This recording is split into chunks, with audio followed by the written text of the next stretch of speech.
Functions are called as methods. Methods and functions essentially mean the same thing, but when we use functions within a class, we call them methods. Now, up until now, we have only created a blueprint for a car, not an actual car. To create an actual car based on this blueprint, you use the class name, followed by an object name of your choice, and then the new keyword, and finally the class name again with attributes in brackets. This way, you have created your first car using the car class. You can create as many cars as you want and access the methods of each car separately.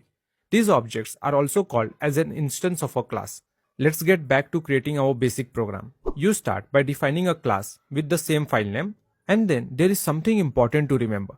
Public static void main string args. This is where we create our main function. Void is the return type of our function, and the actual code goes inside curly braces. To print something, you can use system.out.println with whatever you want to print inside the parentheses. Now, you might wonder about public and static. Public is an access specifier which controls who can access this main function. There are 4 main access specifiers in Java: public, private, protected, and default. Public means anyone can access it. Private means only the same class can access it. Protected means it can be accessed within the same class and its subclasses.